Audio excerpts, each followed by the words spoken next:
మన దేవుడు మరలా సమకూర్చు దేవుడై ఉన్నాడు. ఆ మాట ఇంగ్లీష్లో చాలా బాగుంటుంది. God of restoration.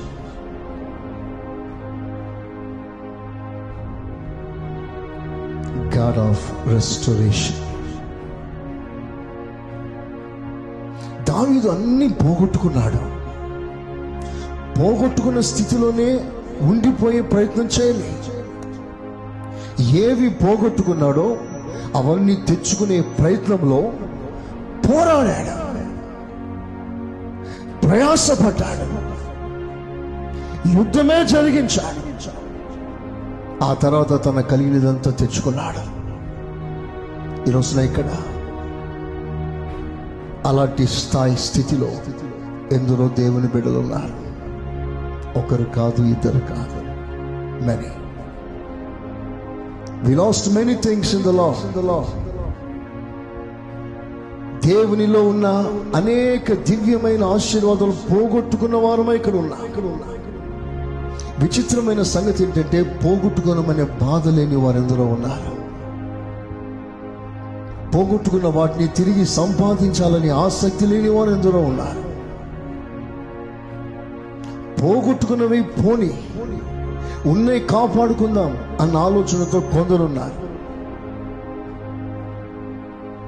2 గంటలు ఏకదాటిగా నిలువు మోకాలుంటే దిగకుండా ప్రార్థన చేసే నీ జీవితంలో ఒక అరగంట ప్రార్థనగా మారిపోతే ఆ 2 గంటల ప్రార్థన మరలా సంపాదించే ప్రయత్నం లేక ఈ అరగంట కాపాడుకునే ప్రయత్నంలో సాగుతున్నా.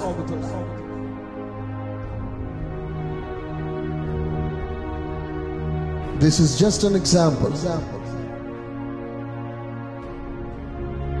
ఇలాగున ఆత్మ సంబంధమైన ఆశీర్వాదాలు, కృపలు, వరాలు, తలాంతులు, సాక్ష్యం, క్యారెక్టర్, ఎన్నెన్నో అవన్నీ చాలా చాలా చాలా మట్టుకు పోగొట్టుకున్నా.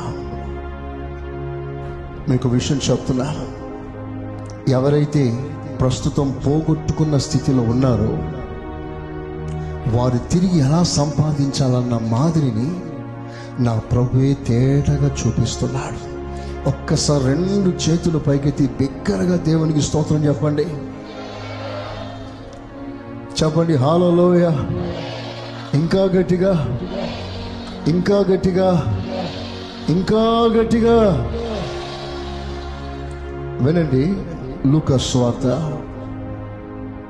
19వ అధ్యాయం 10వ వాక్యం.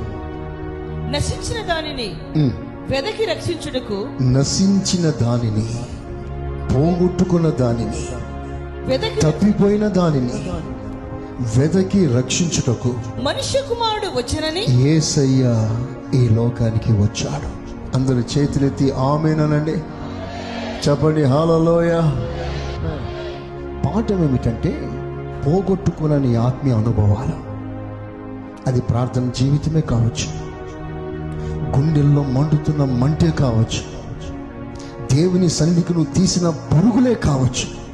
అవి ఆగిపోయాయేమో. నువ్వు పోగొట్టుకున్న ఈ ఆత్మీయ నష్టం, ఈ అనుభవాలు ఈజీగా నువ్వు సంపాదించలే. అది పాఠం. ఇంట్లో కూర్చొని ఆలోచిస్తూ సాపు వేసుకొని, ప్రభా అలా ఉండేవాడిని, ఇప్పుడు ఇలా అయిపోయాను, నాకు అది కావాలి అని నువ్వు అనుకుంటే సరిపోదు. ఆ తలంపులు వస్తే సరిపోదు. ఇప్పుడు ఒక పోరాటం కావాలి, ఒక ప్రయాసం కావాలి. దాని కొరకు దీక్ష సాగాలి, దాని కొరకు నీ మోకాలు నలగాలి, దాని కొరకు అవసరమైతే రక్తము కార్చునంతగా నీవు పోరాడవలసి ఉంది. అందరూ ఆమేనండి గట్టిగా. యుద్ధము జరగనిదే, నువ్వు పోగొట్టుకున్న వాటిని తిరిగి తీసుకురాలేవు.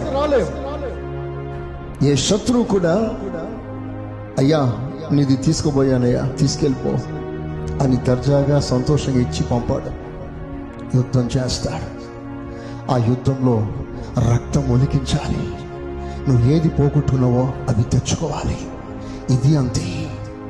ఆత్మీయ అనుభవాలు మరలా సంపాదించాలంటే ప్రార్థనలో పోరాడాలి, ప్రయాసపడాలి, మోకాలు నలిగిపోవాలి.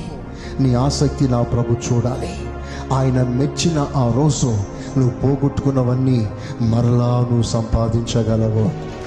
చప్పట్లతో దేవుని ఘనపరుస్తారా?